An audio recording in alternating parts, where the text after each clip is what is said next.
Hey you guys, let's bake a cake together. This is everything that I use that you see on the screen here. So first things first, we're gonna get 2 sticks of butter. We're gonna put it inside the bowl. We're gonna make sure that it is soft, not melted, but soft enough that you could whisk it. All right, now we're gonna be whisking it just like this. I sped it up because it's a whole lot of whisking. I don't have a hand mixer. I'm doing everything by hand. Now you're going to mix it until it's whipped and soft just like that. We use 2.5 cups of white sugar. And then after that, we're going to be mixing it again. We mix as we go. Okay, this video have a whole lot of mixing in it. So if you have a hand mixture, good for you. Unless you're like me, and this is how we're gonna do it. So as you can see, it's gonna look a bit dry as you mixing it, but that's okay. It's gonna get softer. So we're gonna put some vanilla. The vanilla extract is gonna make it somewhat softer, but not a whole lot soft. I like vanilla, so I just put the rest of what the fuck I have. So boom. Now we use 4 eggs. I left the eggs out so it's room temperature, and each egg, as we put it in, we're gonna mix it. The egg is what's gonna make the batter soft. As you can see, it's loosening up already right now. So we're gonna do 1 egg each, drop it in, mix it in, drop, mix, and you're gonna do that 4 times with 4 eggs, or do how you want to do and just put all 4 of them in there and mix it all up. That's up to you. I put the cookie butter thing inside the microwave and just heat it up a little bit and pour it inside there, and I use cream cheese for all my batters.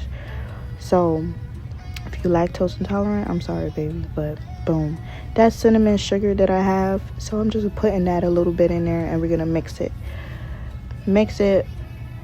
until we want. Okay, you're gonna see bumps, but that's okay. The bumps is from the cream cheese, but we're gonna be mixing that until it comes out over time, so you're all right. So we're just mixing, as you can see here, and then boom, we want it whipped just like that. Now we're gonna crush up some Biscoff. I don't have a blender. I use a rolling pin and some damn and a Ziploc bag. And we just poured it in. My dog was going crazy, so you just pounding it. And then after this, you're going to put it inside the batter just like so. And then you're going to mix this until you don't see no cookies on top anymore. Boom, just like that. And now we're going on to the dry. We use 2 3/4 cup of flour. I use all-purpose flour. I don't use cake flour. And for the 3/4 part, just use 1/4 cup 3 times. You're welcome. Yes, we also shift the flour, and now we're going on to the baking powder. I use baking powder and baking soda. So for the baking powder, it's 2.5 teaspoons. Okay, 2.5 teaspoons for baking powder. And then after that, we're going to use the baking soda, and the baking soda is just 1/4 teaspoon of that. That's all. That's it. And then for the salt, you measure the salt as much as you want. You just put a pinch of salt. You know, you ain't got to do too much. And then you just mix that in a little bit. So now after that, we're going to be mixing the dry with the wet. I do it half by half, so to make sure that everything is incorporated. But as you're pouring in your flour to mix, you could get yourself a cup of whole milk. I use whole milk, and I put it in half by half, so in the middle of me mixing, so it could be fully incorporated type of thing, as you can see that I'm doing here. Now I hear a lot of people always talking about over mixing your batter. I just pour and mix. I mean, I don't think I over mix.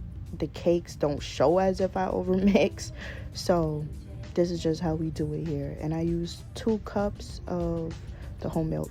Now for your pan, you have to butter your pan and flour it. I use country crop butter, and I just use the rest of the all-purpose flour, and then I move the flour around, and you don't want to have excess flour inside your pan. So now we're going to use that same cookie butter, put that inside the middle of your cake batter as you put it inside the cake pan. And I use some cinnamon sugar, but I do that for my swirl. you know, for the swirl. So as you cut it, you see the swirl, boom, and do it just for that. Now for the bowl, with all that cake batter inside of it, don't give it to your family, don't give it to your kids yet. We're gonna use some more out of it. And then this is me just pounding it on the counter so I could get it more even inside the cake pan. Then I put it inside the oven for on 350. Don't do 40 minutes, do it for like 50 or 60 minutes. Okay, so here's the rest of that cake batter. We're gonna put it inside another bowl. Now we're doing our frosting. Okay, we got some powdered sugar and the rest of the cake batter, and we're gonna put some more of the cake butter on there, boom, like so. And then we're gonna use some milk and we're just gonna mix it up. Not gonna lie, I had some leftover vanilla icing. I think it was the Betty Crocker one, and I just put that in there as well. Put some more milk so it don't be too thick. We want it just like that, and we're gonna mix it until we get it like that. Okay, now we're taking out the cake. This is how it came out. It looks very beautiful. It's not burnt. Okay, it looks good. It's good. It's soft and everything.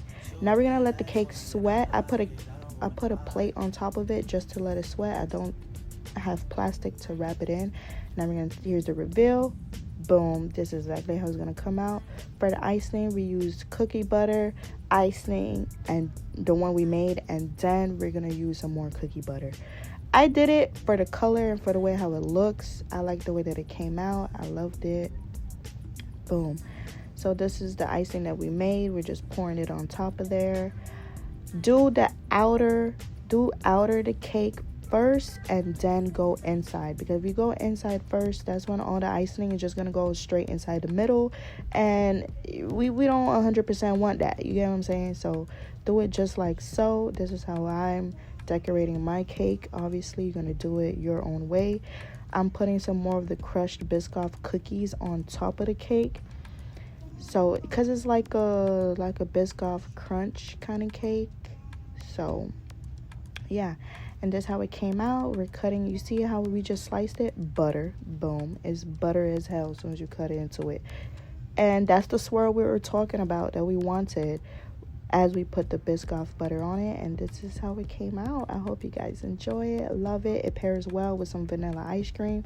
Boom. I love vanilla bean ice cream, but either or, it's nice and warm and it's very filling, and I know your family and whoever you give it to is gonna love it, because the people I gave it to, they loved it. Bye.